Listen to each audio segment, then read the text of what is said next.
Juno, you say, TMI is a wonderful book, but you've often said that you couldn't possibly include everything you thought was important, or the book would have been twice as large. Yes, right. You have an online book recommendations list. Either from that list or in terms of books or resources you've come across since that time, could you make a recommendation for the top 3 books you would urge TMIers to read to supplement or enhance their experience with TMI? Why would you choose those? Well, that's, and you put this in early to give me some time to think about this. I appreciate that.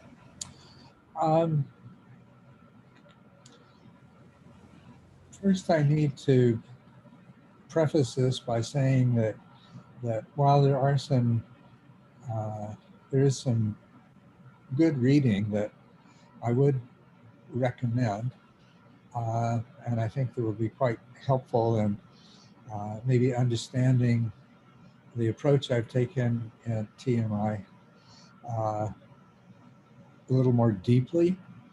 And most of what I didn't include were elaborations and explanations for the underlying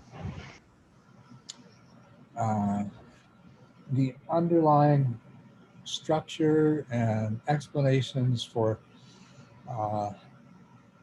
particular techniques and the specific ways that they apply.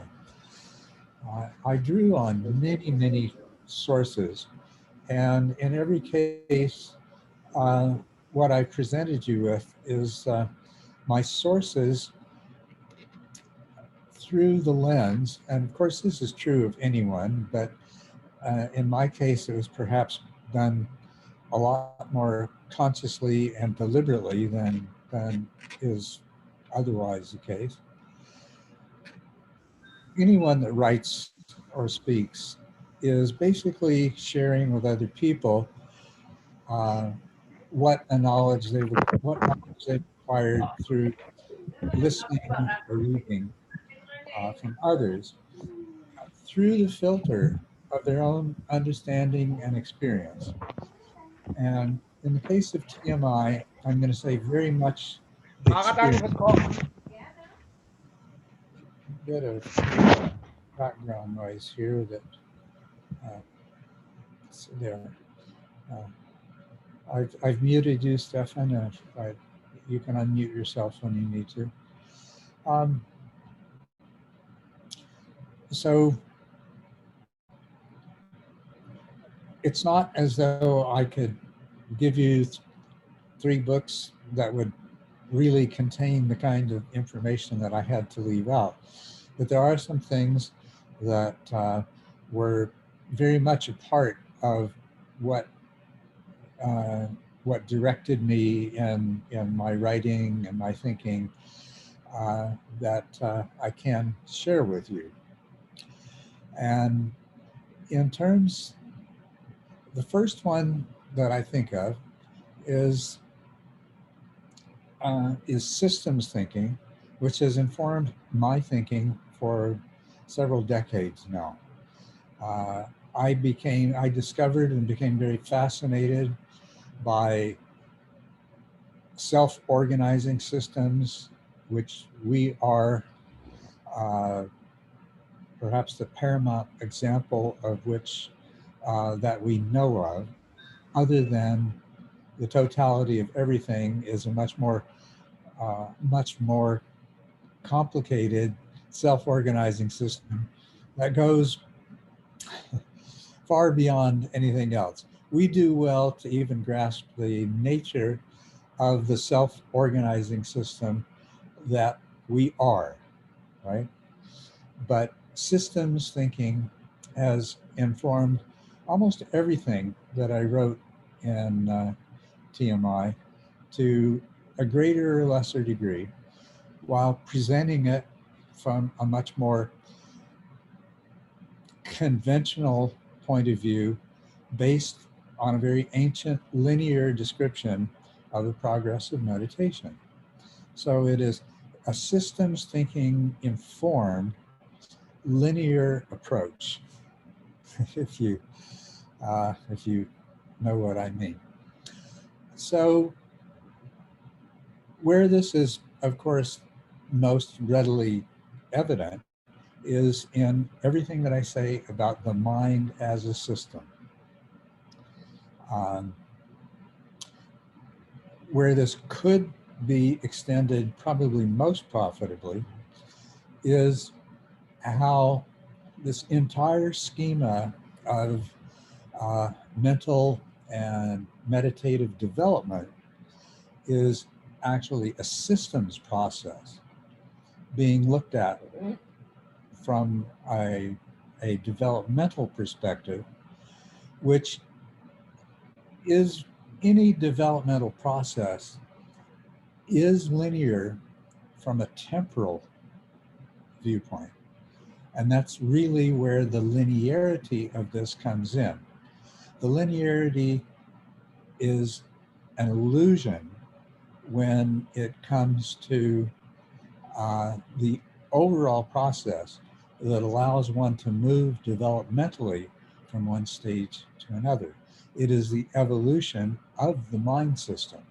Now, this is to some degree explicit in TMI, but largely implicit. So what would I recommend? It's not a single book, but treat it as a single reference. And you, Juno, are already familiar with this, but I'll share it for everybody else. First, I would go to Joanna Macy's General Systems Theory and Mutual Causality in Buddhism. This is a supreme and classic work. It is one that I've described in my reading list. I apologize for not having added anything to my reading list for several years. I've just been preoccupied with other things, and it's something that's definitely on my to-do list. It keeps getting bumped though. Anyway, Joanna Macy's General Systems Theory and Mutual Causality in Buddhism. This is a wonderful way to see how the Buddha's Dharma really was arising out of systems theory. And I feel like I was following in Buddha's footsteps. He presented a complex systems understanding in a much more conventional form. He created a lot of lists, right? These are things that are easy to remember, easy to apply, easy to understand for people of all different levels. But you put them all together, and what you have is a very elegant systems thinking approach to who and what we are, what this reality is that we're a part of, and what our relationship to it is. And where this is most explicit is in the doctrine of Paticca not the links of Paticca, but the fundamental teaching of Paticca, which you'll recall that the Buddha, in a conversation with Ananda, when Ananda said, "This is beautiful and easy to understand," and the Buddha said, "Don't say that. It is profound. It is deep, and he who truly understands Paticca understands the whole of the Dharma, and he who understands the whole of the Dharma is the one who truly understands Paticca." So here is pulling no punches, not glossing over anything.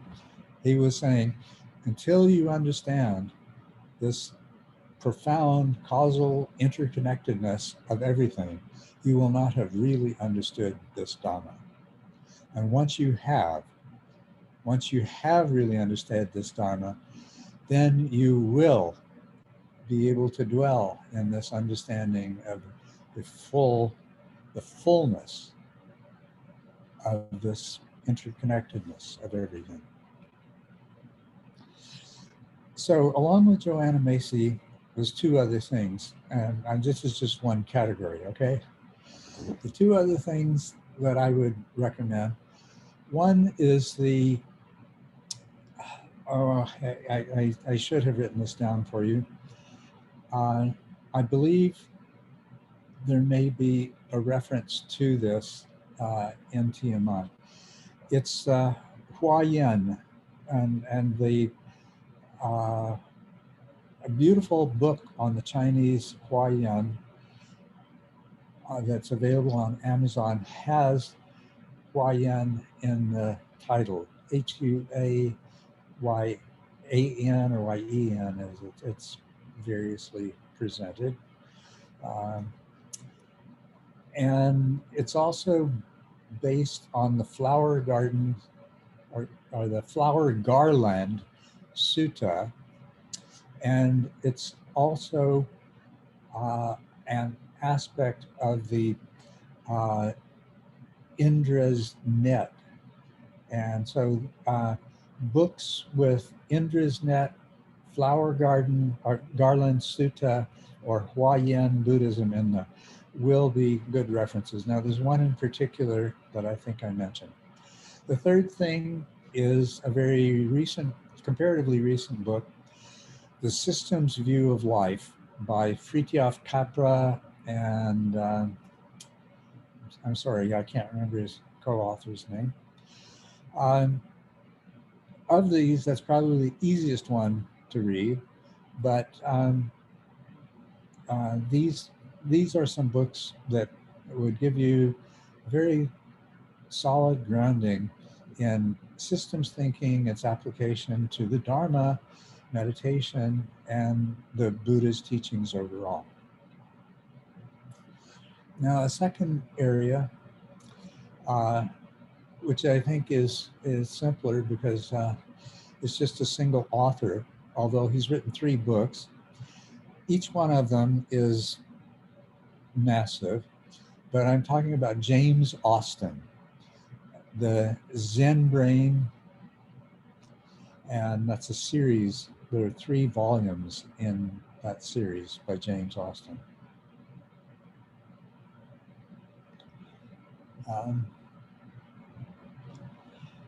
Now,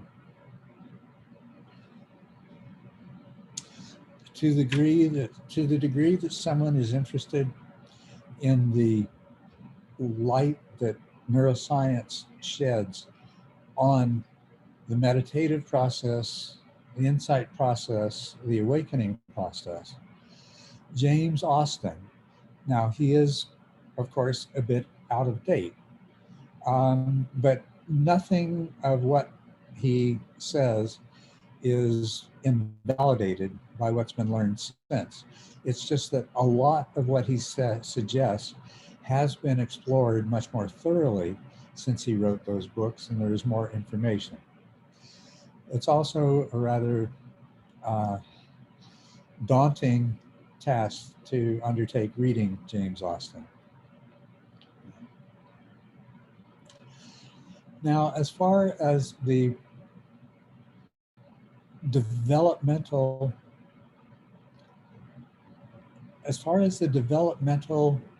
component of this, the linear structure by which the mind develops, but it is the evolution of a self-organizing system.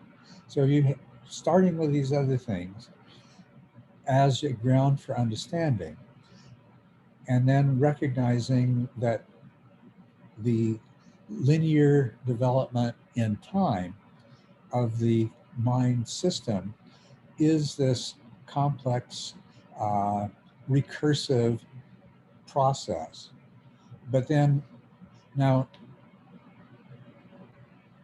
the most elegant presentation of this is in, of course, a Sangha, and I do refer to that.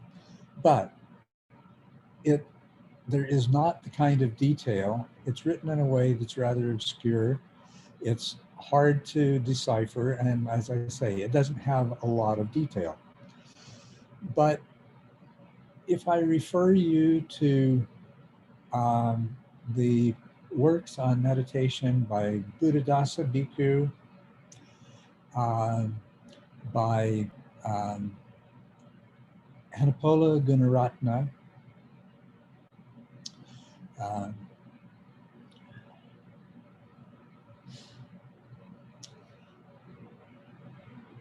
and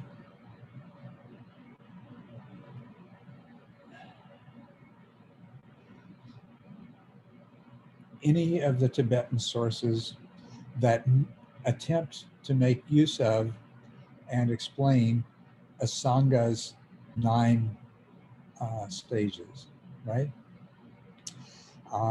The Tibetans have probably preserved and elaborated on the Sangha more so than any other school.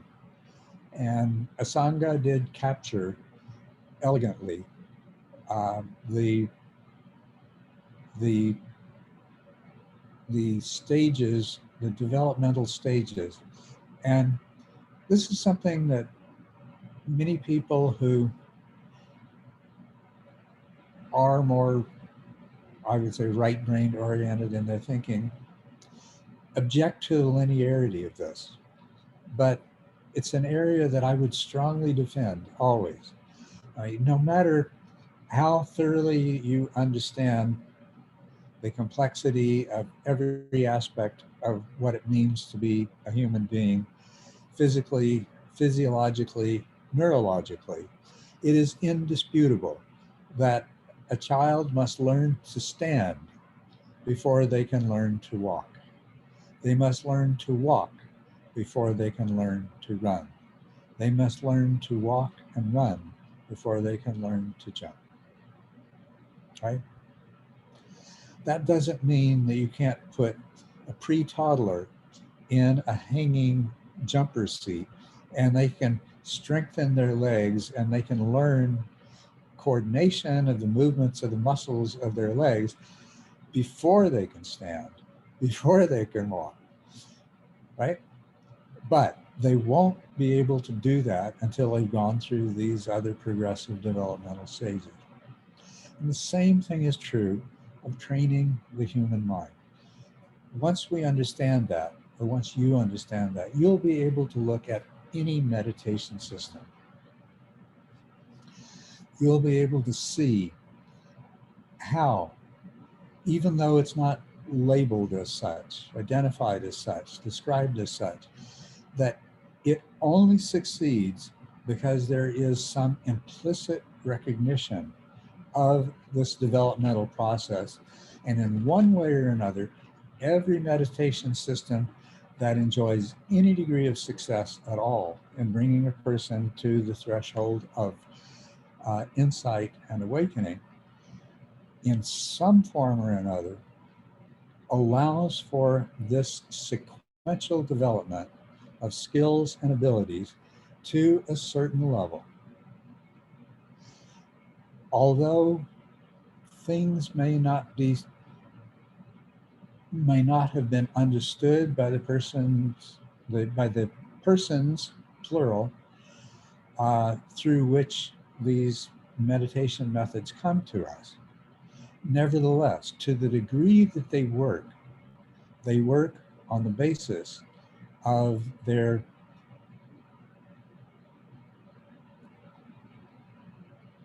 employing approaches that do recognize and build sequentially on the skill set. So I could give you examples of that in different systems, but there's no need to. Something that I would encourage you to discover yourself, which is why in the introduction, I tell the reader that once you understand this, you'll be able to apply it to any other system of meditation. Because from the developmental perspective, it is universal. Now, I know that's not as succinct an answer as you might have hoped for. And I had hoped to have a few moments to have actually made a short list of titles, and perhaps I'll still do that. But I think I've given you the information, and when you have this recording, you can draw upon it to assemble that book list. Perhaps I just want to, for everybody else, because while you were talking now, I went and saw if I could find the Huayan book you were referring to, and I think that the one that you probably were talking about was Huayan Buddhism, The Jewel Net of Indra, by Francis H. Cook. Does that sound familiar to you? Yep, that's it. That's it. Okay, lovely. I think I just want to thank you for all that information. I've also read James Austin. It's fascinating reading, but I mean, it literally is, the book is the first. I only have one of his books, and it's that thick, and it's very scientific. So it's filled with tables and it's it's neurology and all of that. But there are people out there that would thoroughly enjoy that. I can imagine. And then I suppose the impetus for me asking this question is because TMI really is a technical meditation manual. It's not presented as a book of Buddhism per se.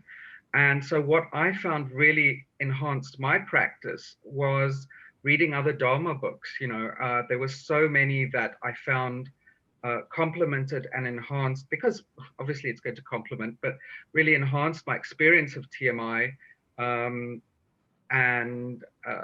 that was to learn about the other factors of the Eightfold Path. And so that I think it seems to happen quite naturally with a lot of people. Once they've gotten into TMI, they tend to start looking for Dharma books. But yeah, I was, if anything pops to mind now that you might have, that you go, okay, this is a Dharma book that's exceptional, that could really help your practice. Because that, I think, reading Dharma books, listening to Dharma talks, and then also having a sort of a Sangha, other people to talk about with your practice. And of course, this is all backed up very well by the three refuges in Buddhism. And I found that if I didn't have all three of those elements, my practice probably would have stalled and I'd gone off somewhere along the way.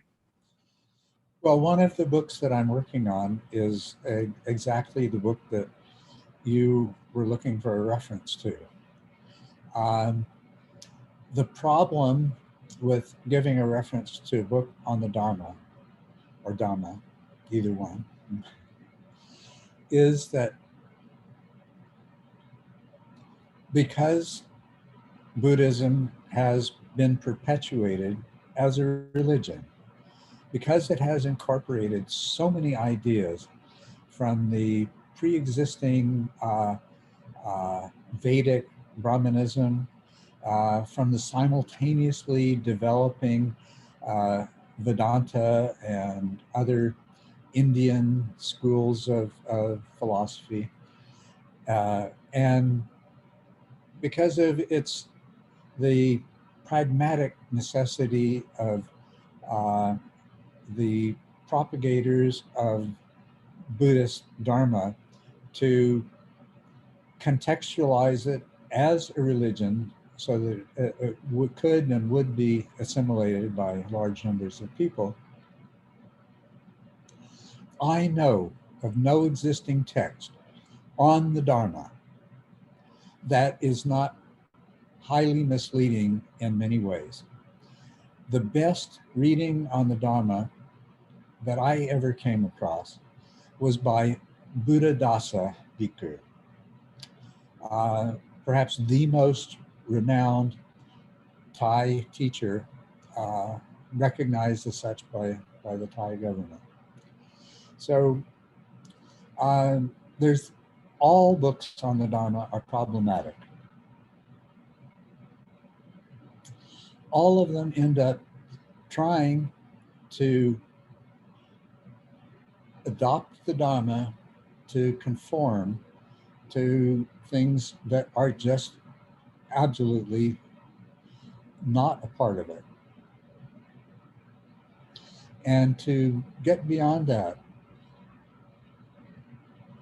there's two things. I had to refer to the suttas, recognizing that they are just as confusing and contaminated by the same problems as any book on the Dharma is. And check that against my own experience. In doing so, I reached a point where I could read the suttas, and perhaps you've seen a version of the New Testament where the actual words attributed to Jesus are in red and the rest of the text is in black. I came to the point where I could read any sutta and I could see, yes, that's what the Buddha really said. No, that's not part of what the Buddha was teaching. That has been added or modified in one way or another. And yeah, what I'm trying to do is put together exactly that Dharma book and trying to move it as far as I can from the realm of the supernaturalized religiosity that characterizes Buddhism, so that I leave as little room for two reasons. One is that for you, people like yourself, I leave as little room as possible for you to begin reverting to inappropriate modes of thinking. Secondly, so that people who are averse for one reason or another, either to religion or to Eastern philosophy or to any religion other than the one that they conform to, by putting it in completely rational terms, understandable by any educated modern person. That's my goal in this. And but that book, unfortunately, doesn't exist yet. Right, and so so hurry up and finish the other one because we can't wait. But I should say that that is why what I found helpful, and I understand very well what you say about each person having an agenda or a bias when they're writing a book, which is very difficult to get past. But I think what's been most helpful for me is to read a variety of Dharma books. So I won't just read Theravadin, I'll read Theravadin, Mahayana, Vajra, and try and get an overview of things, and you start picking up common threads along the way. But it does require, I think what you're talking about, it requires a highly sort of experience-based and also critical way of reading, which is hard to do when you're new to all these concepts and ideas. But thank you very much. That's very helpful. You're very welcome. You're very welcome. Yeah, I was very fortunate, and my first introduction to Buddhism was by teachers who drew freely upon all schools of Buddhism and were there teaching Namgyal Rinpoche and Jyotidhamma and Kainananda. They had all been very deeply versed in both the Tibetan and the Theravadin traditions. So, and then they spread beyond that. All of these teachers spread beyond that into any and every mystical philosophical tradition and modern science and Western perspectives as well. So I was blessed to be essentially born into that kind of Buddhism that was exactly what you're doing. Yeah. All right. Let's move on then. Gunnar. Let's see. Gunnar, you ask, what is the difference between the experience of the witness and the experience of the self? Is it possible to have non-dull moments of consciousness where the sensations of the breath are present, but the witness is not? Short answer, most definitely. You say, during sittings, I lose track of me and of my immediate surroundings. Yet when I am that, it doesn't feel like I was under subtle dullness. It feels different. It feels like I was mindful the whole time, even though the I or the witness wasn't there. I'm challenging the idea of being able to tell when I was mindful or not a moment ago. Ultimately, I was mindless just now can be seen as just another thought. Yes. But it feels risky and weird to assume that we can't trust the memory of events that happened just now, as that would mean having no basis to understand what is going on during meditation in order to know what antidotes one might want to apply. Oh, Gunnar, yeah, I love this. It's wonderful. I love you for presenting this in this way. Yes, yes, very much so. You can have the experience of being conscious, being aware, being mindful, but with no sense of self, not even the sense of being the witness. Yes, you can. Just to elaborate on that a little bit, okay? If we look at in what does the I consist? Now, one way of deconstructing this that can be very useful is there is the I as the observer and then the I as the doer, right? Both are difficult to let go of because both are fundamentally useful for our ability to function at all, and most definitely in the world. They are. They're practically useful. They came into existence because of their enormous utility long before mammals stood upright and developed these oversized brains and everything else like that. In the process of letting go of this, it's easiest to let go first of I as the doer, I as the one in charge, okay? But even that has to happen by degrees. And I've tried to guide all of you in that right from the beginning by saying, let's just let go of the idea that there's a part of my mind that's in charge. That the best I can do is I, as the doer, is to form and hold clear intentions. And by doing so, things will happen more and more frequently according to those intentions until it becomes highly consistent.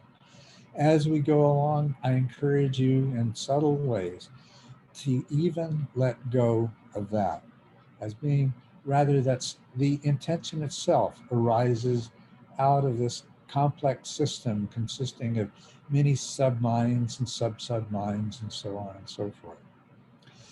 then we are left with the witness, with the falling away of the attachment to the view of I as not only the observer, but the doer. Now there is a sense of I as the observer. That too is a fabrication, a useful interpretation to cast on experience. It's at the root of the whole question of what consciousness is and the definition of consciousness as something that it's like to be, as being this subjective phenomenon, right? So this is what you were referring to as falling away. There is, what you don't lose is the experience of something happening. And that experience, of course, is happening from a particular perspective, multidimensional. It's a particular perspective in space. It's a particular perspective in time. It's a particular perspective created by the totality of all of your past experiences and your different ways of responding to them. Together, these things produce an ongoing perspective. In an ultimate sense, there is no I associated with that perspective. There is no observer. It just is what exists in the moment, experientially, from that perspective, right? Now, your experience here, I'm going to go back to what you wrote, because you've captured something very beautifully here, okay? You say, I'm challenging the idea of being able to tell when I was mindful or not a moment ago. And I'm going to say that it's not just being mindful in terms of being conscious in a particularly refined way of being conscious. It's just, it can be just the experience of a subjective entity having that experience, right? So we could, it's when I was mindful, whether I was mindful or not a moment ago, ultimately, I was mindless just now, can be seen as just another thought, which exactly is what it is. But it's, okay, now there's an interesting scientist by the name of Judith Blackstone that some of you may or may not be familiar with. She wrote a book, a textbook on consciousness. She taught classes, university classes on consciousness. One of the things she had her students do was to get in the habit throughout the day of asking themselves, am I conscious now? Am I conscious now? And to their surprise, they would come back and say, there were moments where it seemed like I wasn't conscious. Now, what this cuts to in its root is how in consciousness, in the field of consciousness studies, consciousness gets defined in terms of something it's like to be, which is that subjectivity. And all of these people are chasing this elusive grail of where does the subjectivity of experience come from?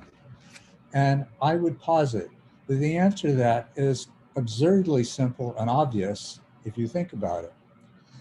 For a complex system like our mind to function, for consciousness to serve the purpose that it does, the contents of consciousness arising and passing away, these fleeting, brief moments of consciousness stacked one upon another, each one to different degrees of constructed complexity, each one with variable amounts of information content that are processed to different degrees. For that to add up to something useful and functional, you require memory. You require multiple levels of memory. This is exactly what people found when they tried to create thinking machines. Even an adding machine has to have RAM. It's got to be able to hold the different variables that you enter and the different functions you call upon somewhere in order to produce the answer. Something as simple as 2 + 2 = 4, right? And so, of course, the mind does too. It has many levels of memory. And this whole subjective experience of something that it's like to be conscious and mindfulness is nothing more than the imprints in various degrees of short-term and very short-term memory of what you've been conscious of over the some last segment of mind moments, right? All right, so now this gets overlain by this, it gets bound together in a useful way through this concept of a narrative, what I describe as a narrative center of gravity. So each episode, each little tiny episode, each larger episode, each builds on the next by creating a story about which there is this central I that is the subjective experiencer of this. You let go of that, the experience remains, even the ability to use this remains. All you've done is learn to use that without superimposing on it this, what had been very useful, right? But is ultimately no more necessary for you than it is for your laptop with its RAM and its temporary disk storage and its permanent disk storage, and all of these things interacting. It's got different levels of memory interacting as well. So what you're talking about is very real. So is the realization and insight and the scariness, the riskiness, the weirdness of the realization of the truth of what you're experiencing. This is insight.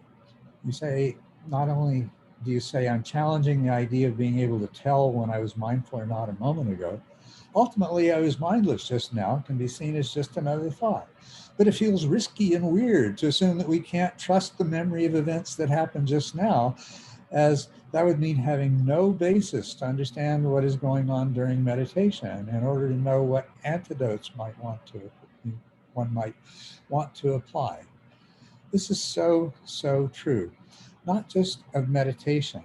It is scary and risky and weird when we realize everything we thought we knew was just another construct of the mind. I was mindfulness just now is just another thought. Take away that, you still have the experience. It is not particularly easy to dwell in both this place of no I, just experience and recollection of experiences, and knowing that all of your experiences and all of your recollections of experiences of the moment before and the moments before that and the life experience that underlies it are fabrications. Ooh, that is scary. Yeah, that is scary. And to accept that and allow that to penetrate, there is a lot of resistance to that. best approached through a cumulative variety of experiences that are approaching that from different directions, with the effect that there is an increasing comfort with being able to integrate these. Now, this is leading towards something that anyone does in their progress through insight and through the stages of awakening, but to progressively greater and greater degree as these insights are more deeply understood and become more mature. So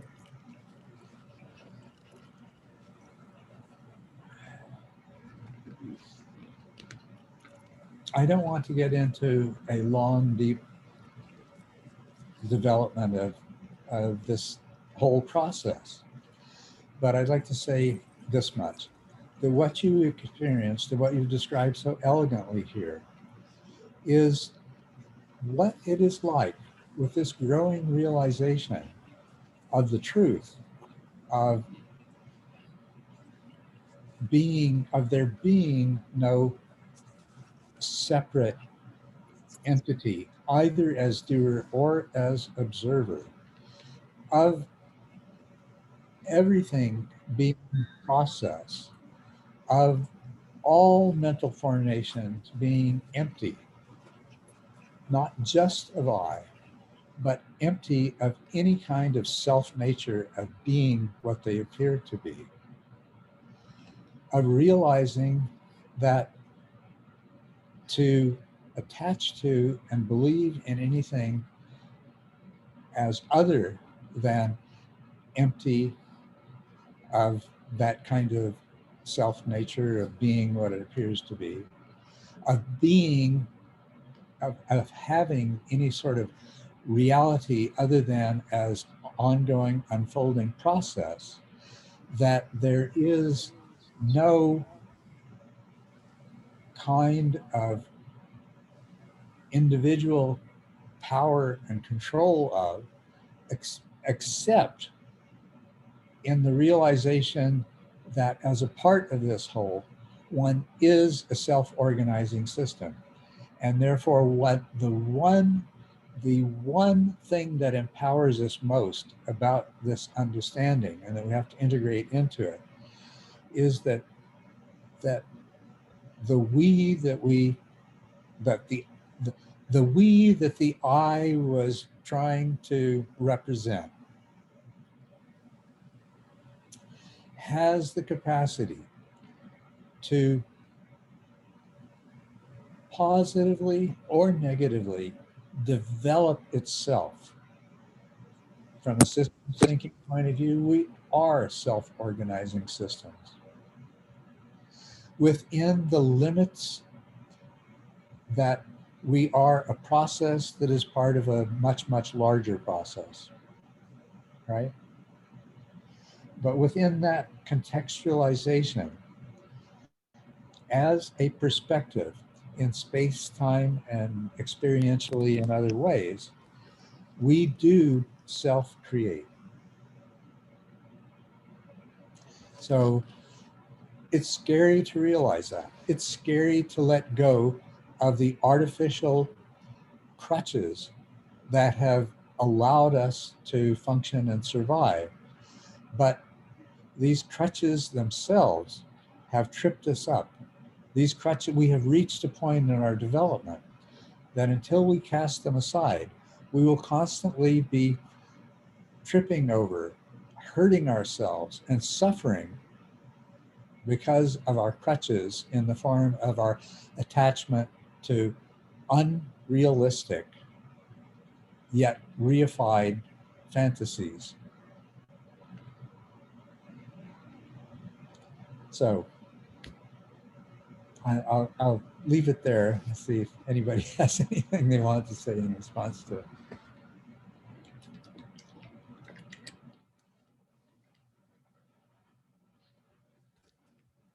Okay, well, are you satisfied with that as an answer, Gunnar?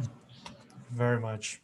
Thank you so much, Culadasa. I think the distinction between the observer and the doer, the I observer and the I doer, was very helpful to me. And Yes. yes, it's scary, as you say, because it's the thing that has provided for us, right? It has kept us alive. But I was mostly concerned that I was mistaking it for dullness, and that is resolved. And I still have 1,000 questions, but I'll let other people ask theirs. Thank you so much. We'll have other opportunities for your further questions. Of Let's course. move on to some other people's questions. Thank you very much for that. And thank you all for your patience if I went into more detail than you were interested in or ready for. Okay. Pasquale has next question. Are you here with us today? I don't think so. Let me get, if you'll excuse me, Pasquale, I will come back to this, but Stefan is here, and so let's move on to his question.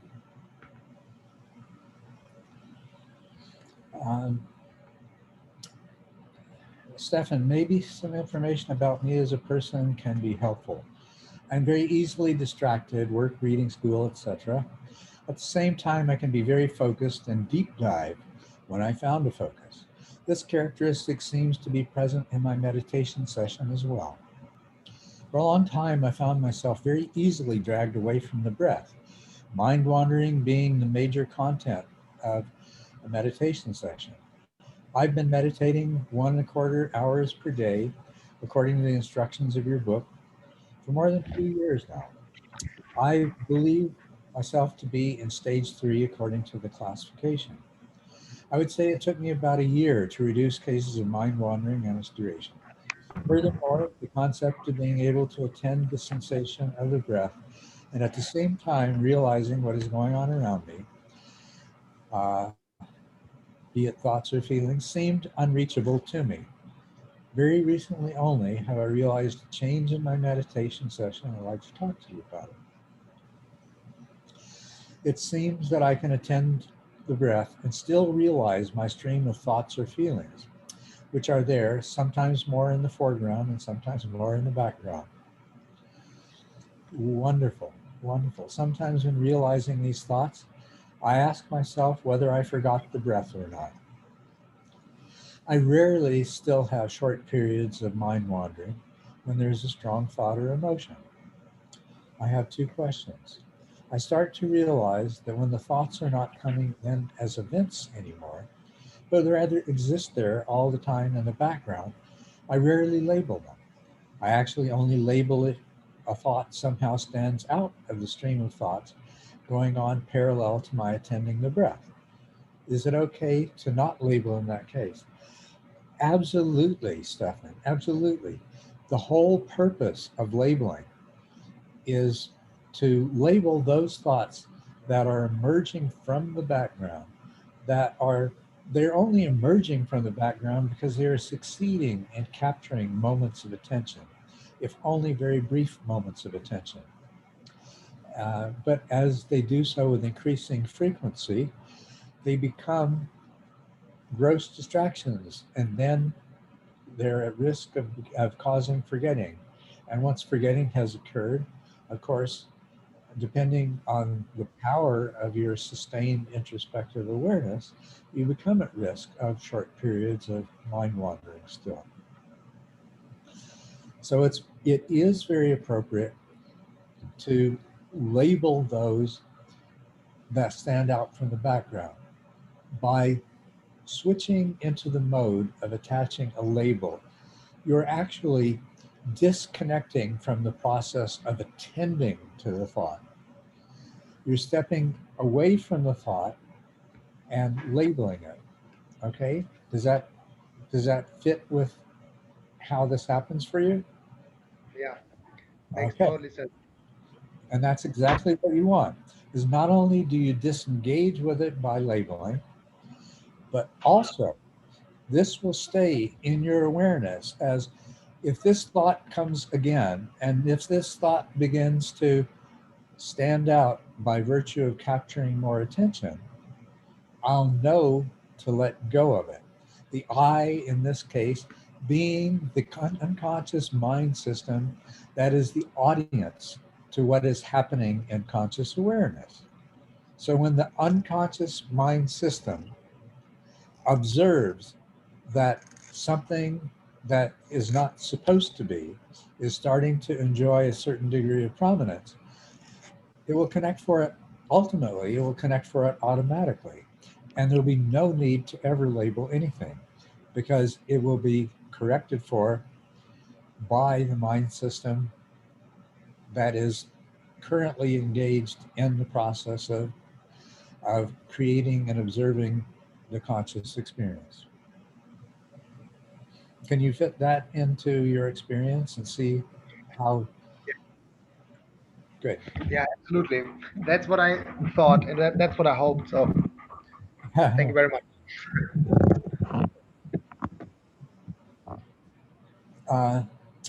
You go on to say, so far I stuck very strictly to the stages of your book.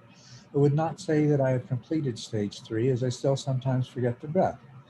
On the other hand, a clear change has happened to my meditative experience, which I interpret to be linked to a higher level of introspective awareness. And I think I've already addressed that. Yes, your introspective awareness is developing. Those moments, those brief periods of forgetting that you still experience will become fewer. What will still occur are those moments of gross distraction arising. And so where you are, here where you still have some forgetting, this is appropriate to begin doing, if you aren't already, practices that are described for stage 4 whenever the quality of your sit is such that the forgetting isn't happening as frequently. When you're having longer periods of time where the some thoughts are still standing out from the flow of thought and feeling in the background. Yeah. But they're not reaching the level of engagement with attention to cause forgetting. So in those periods, when you're temporarily in stage 4, go ahead and practice according to stage 4. Okay? All right. Yeah. Thank you very much. It's great to hear that because yeah, that I'd start doing that and I'll let you know. All right. Thanks. Wonderful. Wonderful. Well, thank you. Thank you for bringing that up. I'm glad I could help. Vlad, I have your question now. I'm glad that my answer to your previous question was helpful. And so you'd like to expand a little more on one point which I touched on during that session. Let's say that a meditator has a chronic medical condition that produces symptoms which significantly hinder meditation progress. For example, brain fog. Do I ever know that well? So, as you probably know, yes, it gets quite hard to stabilize attention in such a state, and lots of dullness is naturally present. Also, negative thoughts can arise. Meditation progress is really slow. You are barely making any progress. You are constantly being kicked back to the earlier stages, etc. What attitude changes, perspective changes, or practical tips would you advise in such situations so that meditator can still continue to progress through the stages without getting demotivated? That is a wonderful, wonderful question, Vlad. So now I don't know, but sort of suspect that you're talking in terms of a medical condition that produces some degree something that is best described as brain fog. And I know that I know that experience well. I've struggled with health problems. I've gone from being the healthiest person I know from in late 2007 to always having to be dealing with some kind of medical condition or another. So I can empathize totally. Now, let's see. You're asking the right question. What kind of attitude shifts? What kinds of different perspective do you need to take on this experience so that you still maximize your progress and you don't get demotivated as a result of this? I am making slow progress. I am constantly being kicked back to the earlier stages. I am feeling discouraged. I am feeling frustrated, so on and so forth. That you're asking exactly the right question here. First of all,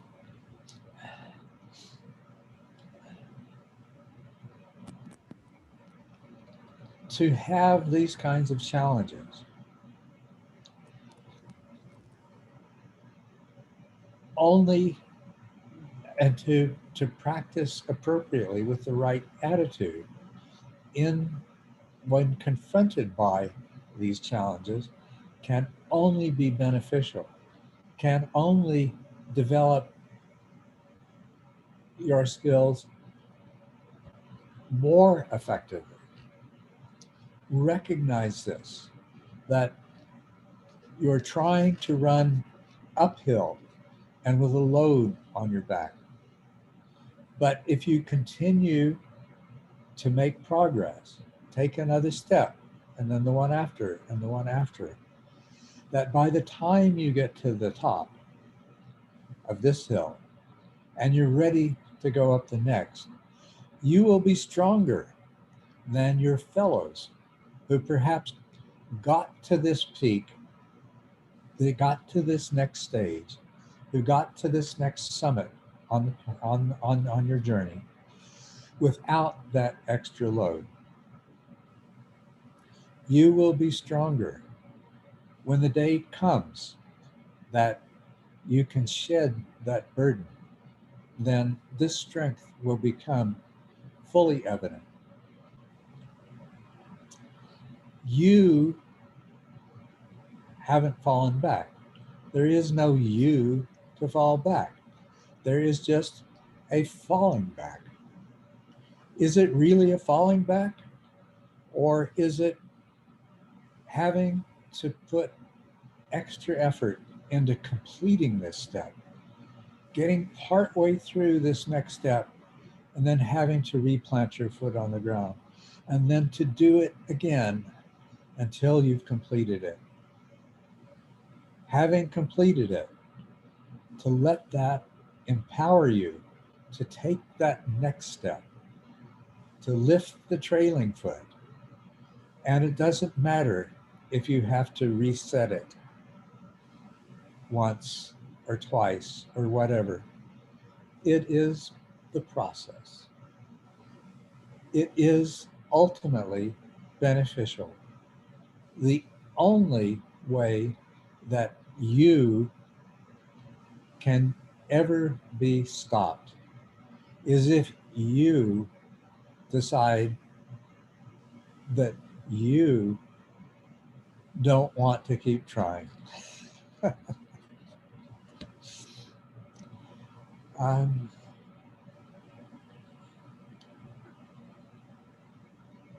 There is always progress. Just having made that partial step before you had to replant your foot, that was progress. And then successfully making that next step, that there is no part of your mind that can doubt that. It can but it. Yes, but it can't deny it. It can't. And that is where you draw your power from, knowing that. Does that help? Elizabeth wanted to add. Exactly what I wanted to hear. Thank you. I'm sure Elizabeth's going to help us with this. I think look at it, even if you aren't seeing progress or you aren't sure how to take, maybe the next step or whatever in TMI, take it apart and look at it more basically. You might look at some of the stuff Shinzen Yun talks about for dealing with sleepiness. I mean, on his retreats, one of the options is to meditate all night long, literally all night long. And everybody is dealing with massive amounts of mental fog and dullness. And the point is, he suggests it because then you can look at very basic parts of the skills. Can I just, one of the things I took from TMI was, could I just be aware of something in awareness? So as I was trying to focus on an object, could I be aware that there was a ticking clock? And when I lost the ticking clock, could I just stop focusing my attention for a moment and re-expand my awareness? And so just really basic skills. Also just focusing on, try a different object, try something, looking at something with your eyes open, just staring at a pen, staring at something that's in your environment. That can be your object when you're really dull.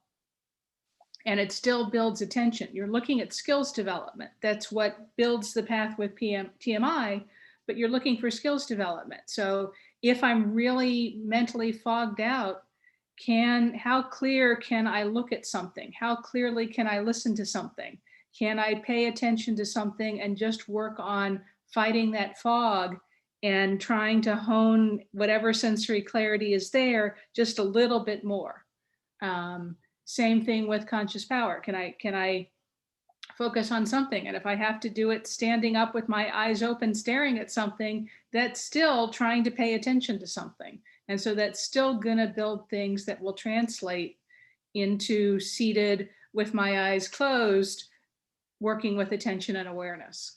So part of it is maybe think of very much smaller skills to try and look at that rather than saying, I just can't see that I'm in the stage I want to be in, because that is a much more complex thing. And when I'm really out of it, complexity isn't going to cut it. But I can notice, did I lose all awareness and I'm only on the breath and I'm not aware of anything else or any of the other noise? And I mean, when I was doing it with the clock, I purposely sat where there was a clock where I could hear. And so that was sort of can I keep attention and awareness going? And when I couldn't, that was just try that. And so whatever stage you're at, you might just try, is there something fairly simple that I can use as opposed to like a whole stage and all the complexity that is involved there. Thanks, Elizabeth.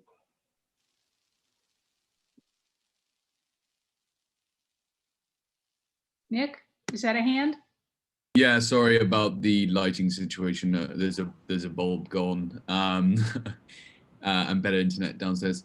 I just wanted to comment because I don't have a brain fog, but I've from the beginning of my meditation career just always meditated with chronic pain.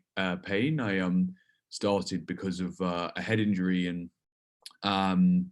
what I found was that and continue to find, but that even though sometimes I felt like the exact phenomenology of my experience was obscured by the pain, or somehow it matched slightly less to the descriptions of each stage, because somehow the pain was at the forefront or so extant that actually somehow, even though it was obscured, it was still happening underneath. And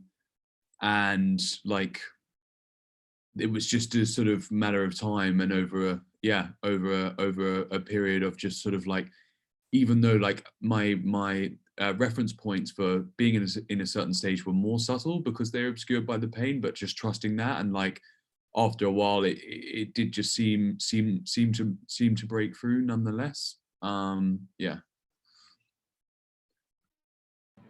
Thank you, Nick and Elizabeth both. Yeah. So there you have it. You're not alone. Whatever it is that you're struggling against, and you know, I hate to be glib, but there's really truth in that thing that what doesn't kill you makes you stronger. So even just that thought might be helpful. Thank you. Yeah, you're most welcome. Yeah, wonderful. Well, we're going to have a chance, I think, to get back to Pasquale's question. He's not here, but I'm sure he'll be listening to this. Yeah, he apologizes for not being able to attend, but his question, he says, somewhere around February, I was playing around with the Wim Hof method, hyperventilating, and after a week, I felt my attention was more scattered when I did TMI. I was probably practicing around stage 3 at the time, and it took me a week or two to have more consistent, stable attention. Since then, I never tried the Wim Hof method again. I'm wondering if these two methods conflict with each other, and it's best to stick with one way of practicing. One of the things I was taught while learning tantric guru yogas was one can either start with deep breathing exercises, the vase breathing, or vase breathing, as some people pronounce that word, or use the common method of following the breath, but not to do both. Try both, but in the end, you should focus on one only. Now, that is pretty good advice in terms of using one or the other. Let me first address my experience with the Wim Hof. Now, I have found that maybe I should first, before I address Pasquale's comments directly, how many of you are at all familiar with Wim Hof? I mean, I maybe should tell you a little bit about that before I tell you about my experience with it and respond to Pasquale. Is there anyone here that has ever heard of Wim Hof and the method he teaches? Elizabeth has, Ricardo has, Bill Wallen has, Juno has. Well, that's good. There are a few that haven't, and you might find this interesting to look at. I was introduced to it by one of my students who's a quite advanced practitioner, and I make use of it because it really does provide an enormous degree of enhanced ability to regulate your own autonomic nervous system. Breathing exercises are an important part of it, but only part of it.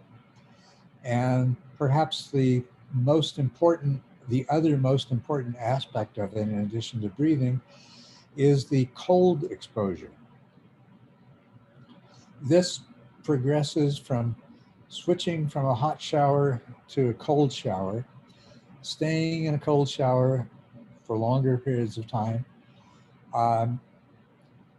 holding your hand, immersing your hand and arm in a bucket of ice water for progressively longer periods of time, eventually filling a bathtub with ice water and immersing your body in it for progressively longer periods of time, all in combination with these breathing exercises.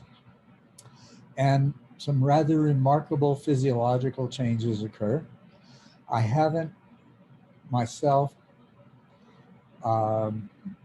yet gone as far into this as I can, but I've been deriving tremendous benefits from basic breathing exercises and the cold showers, and I don't have an ice machine, and this is not a really good time for me to be going and picking up bags of ice. And of course, it's difficult to have bags of ice delivered before they're half melted anyway. But anyway, I found it very valuable. For months now, I always have a cold shower, as cold as I can get the water to run. And I usually am in the cold shower for at least for 5 minutes or so. And I don't even bother trying to stay in a cold shower longer than that, because I've reached the point within 30 seconds, I'm as comfortable in that cold shower as I would be in a warm shower. So extending it beyond that point, it's wonderfully invigorating though. The interesting thing about the breathing exercises for me, and what it involves, is a series of deep inhalations and exhalations that can start off slowly and then move to an increased pace. And Wim suggests that you do this in cycles of 40 deep breaths. It's like breathe in and out, in and out, into the belly, into the lung, into the chest, out, in and out for 40 breaths, and then in, out, hold. And on that exhalation, hold it, hold it, hold it, hold it. Just relax, hold it. Feel the sensations in your body. Generally, you can with this end up holding your breath on the exhale for about 1.5 minutes. At least that's the point that I've gotten to. And then you just go back and do another cycle of 40 deep breaths. You gradually do this deep breathing more and more rapidly. It's not hyperventilating in the sense that some other methods are. It much more resembles pranayama. And the net effect of doing this, say you do 3 or 4 cycles of this breathing, is it gives you great clarity and enormous relaxation. So what I experienced from this breathing, Pasquale, is pretty much different than what you described. Now, Wim suggests that you do this breathing before cold exposure. You can do this breathing during and after cold exposure as well. But let me just talk about what the cold exposure does. The first time you try a cold shower, you're going to notice that you step into the cold flow of water and you go, and you're spontaneously deeply breathing. All of a sudden, your sympathetic nervous system has just been totally turned on. You can feel the blood flow in your body increasing. And as that deep breathing subsides into a normal breath, you're just wide awake. You're so alert. You're so energized. A combination of these I find to be, well, very enjoyable in many different ways. So back to Pasquale here. Let me see if I can say something helpful to you. First of all, I have to say I don't find these methods in conflict with each other, but then I really almost, I have so much experience with stability of attention that I can see how the invigorating effect could perhaps create some instability of attention. But my sense of this from my own experience is that you may be hyperventilating in a way that's not appropriate. Physiologically, what happens when you hyperventilate? When you breathe deeply, you can only increase the oxygen saturation of your blood by a comparatively small amount. The hemoglobin in your red blood cells is normally more than 95% saturated anyway, and it holds thousands of times more oxygen that can actually be dissolved in the fluid of your blood. And so you unless there's something impairing oxygenation of your blood, hyperventilation doesn't really oxygenate the blood much more, but it does something quite different. You tremendously reduce the amount of carbon dioxide in your blood. And your breathing, your normal breathing is more than you need to maintain oxygen levels.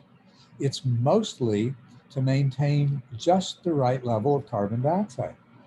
If you hyperventilate beyond what Wim is suggesting, you will blow off too much carbon dioxide.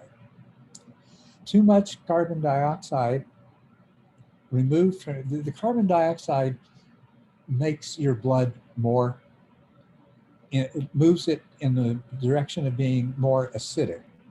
Now, it doesn't actually make your blood acidic unless you have too much carbon dioxide. What did you say, Bill? You're muted. I was thinking that you said that hyperventilation made your blood acidic. No, it doesn't. It reduces carbon dioxide. Carbon dioxide makes your blood acidic. Blowing off too much carbon dioxide will make your blood more alkaline. It makes your blood more alkaline. This has all kinds of effects, especially on the nervous system. It has effects on the muscles, on muscle cells. It has effects on all excitable cells in your body. And so this kind of hyperventilation beyond a certain point is not, in my point of view, I don't see any way it can be beneficial in the long term. What the Wim Hof method does is produces the effects of deep breathing in that it does somewhat, but not excessively, alkalinize your blood. It does somewhat lower the blood carbon dioxide concentration because you are breathing more deeply and more frequently than you need to, but not too much. Only 40 breaths, and even the fastest rate of breathing that Wim suggests is sort of like, breathe out, breathe in, breathe out. It's not, that will blow off too much carbon dioxide. That will make your blood too alkaline. That will produce overstimulation of excitable cell membranes of every excitable cell, nerve cell, muscle cell, smooth muscle cell in your body.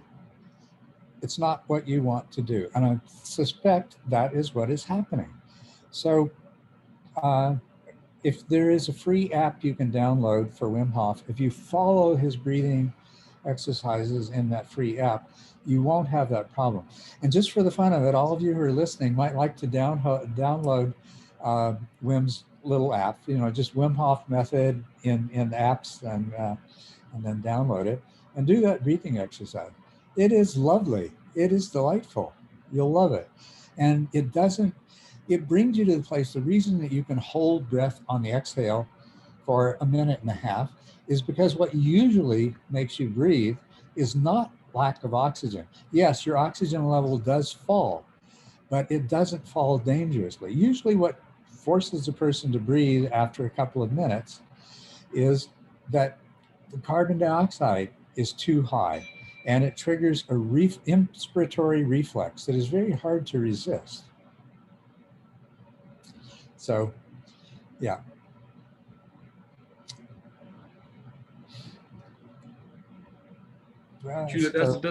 Does it have anything to do with regulating your internal temperature as well? In response to cold? Yeah. It certainly does. how does the body respond to cold? Well, it has a variety of responses. One is that it initially increases blood flow to a body, an isolated body area that's cold. So you put your hands in cold water and they'll turn red. But then after a while, as that begins to cool your whole body down, it'll reduce the blood flow. If you immerse your whole body, or if you're in a cold shower, then it will increase your blood flow.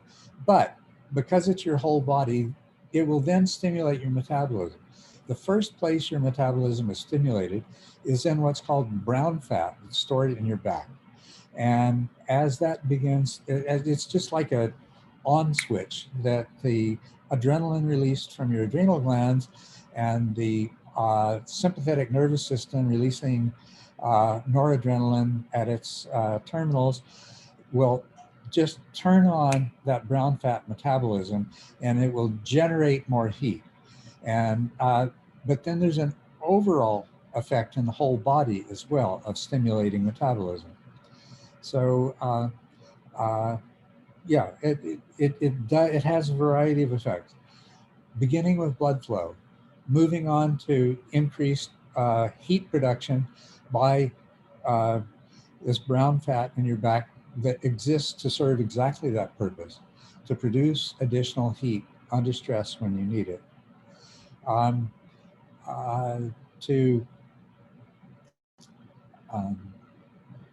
then it moves on to stimulating your entire nervous system and metabolism of your body in general. Does that answer your question?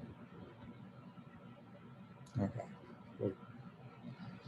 Let's see what else Pasquale says here.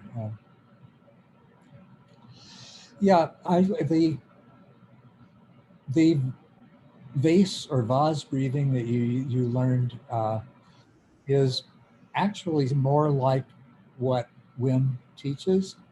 And the thing with following the breath is you're trying to just observe the breath without interfering it as much as possible.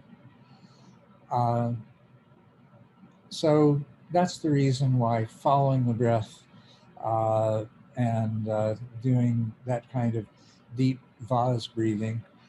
For those of you that aren't familiar with that, that's where you breathe into your abdomen, and then even on the exhale, you maintain, it's like your torso takes on the shape of a vase, your abdomen always maintaining a certain degree of distension, while your chest, you're breathing mostly from your abdomen, but your exhale is through the contraction of your chest. So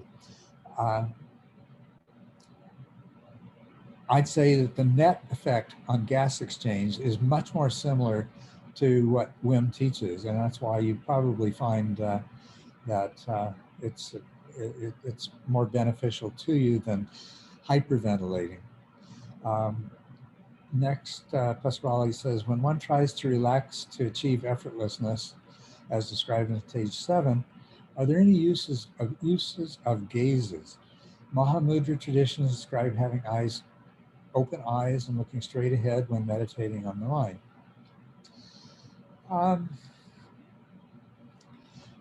There are many uses of meditating with eyes open, and I do always recommend that people learn to meditate both with their eyes closed and their eyes open.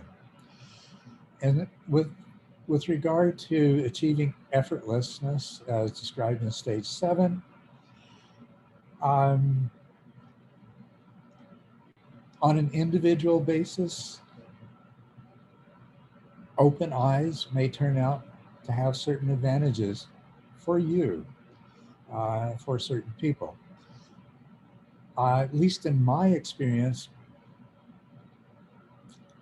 it's good to be able to do both, because the visual sense is a very powerful sense, and it tends to engage attention very readily.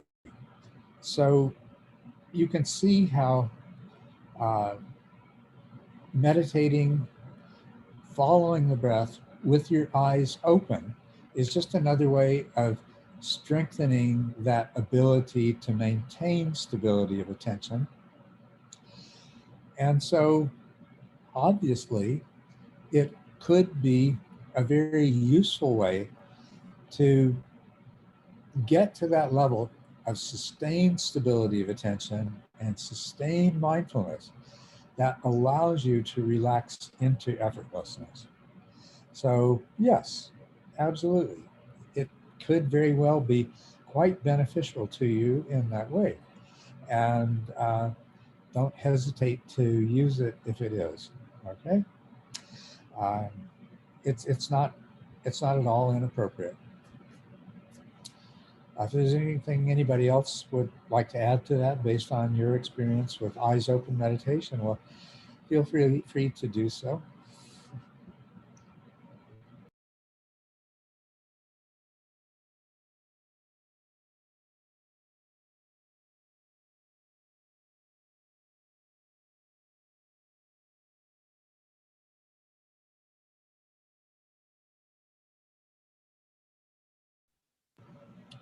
Okay, well, I'm ready to draw this gathering to a close, to have a bit of a rest and to let you all get on with your lives from this point. So thank you very much for joining me today. I really appreciate it. I enjoy these sessions and I look forward to our next one. So may you all be well and happy until we meet again. Thank you. Bye. Thank you. Thank you. Bye-bye. Thank you. Have a good day.